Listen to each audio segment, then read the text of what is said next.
March 5, 1959. In the small, segregated town of Wrightsville, Arkansas, the cries of 21 young boys echoed through the night as flames consumed the dormitory of the Negro Boys Industrial School. Trapped behind locked doors, their lives ended in agony, victims not just of a fire but of a system built on neglect and racial injustice. Their story has been overshadowed by time, a tragedy forgotten by many but etched deeply into the history of the Jim Crow South.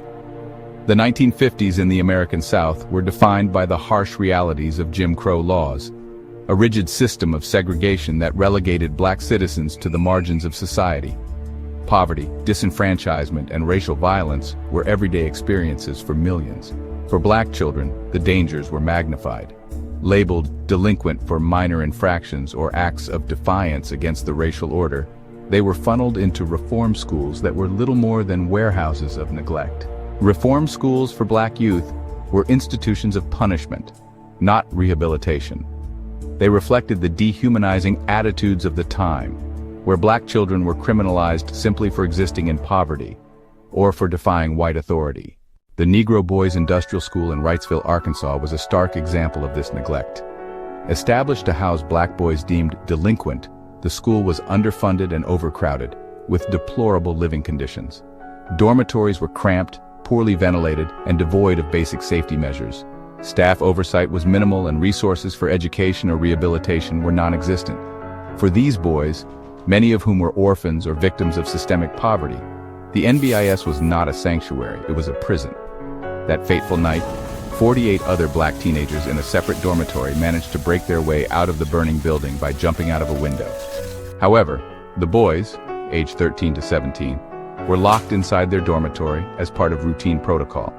When the fire broke out, there were no alarms, no sprinklers, and no escape routes. The doors, bolted shut from the outside, turned the building into a death trap. Witnesses described hearing their screams as the flames consumed the structure. By the time help arrived, it was too late. Investigations revealed glaring negligence, insufficient staffing, no emergency protocols, and a complete disregard for safety standards. But instead of accountability, the tragedy was met with silence. No charges were filed and no reforms were implemented. The lives of 21 boys were extinguished and the world moved on as though they had never existed. The boys who died in Wrightsville were more than victims. They were sons, brothers, and friends.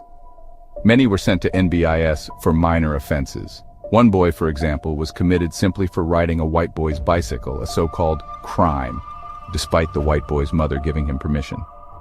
Despite the magnitude of the tragedy, the fire at NBIS did not spark widespread outrage. Media coverage was minimal, and public officials avoided any acknowledgement of wrongdoing. This silence was emblematic of a system that devalued black lives and erased black suffering. The boys became a statistic, their names forgotten by all but their families and communities.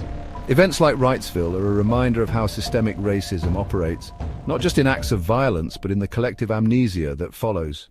The tragedy at Wrightsville is not an isolated story. It is a chapter in a long history of racial violence and institutional neglect. Today, the Arkansas Department of Corrections runs an adult prison called the Wrightsville Unit on the very land where NBIS was formerly located. The fire that consumed the dormitory at the Negro Boys Industrial School may have extinguished 21 young lives, but it ignited a legacy, a call to confront the injustices of the past and ensure that no child's life is ever again dismissed or forgotten. Remember their names, honor their stories, and fight for a world where justice is not an exception but a right for all.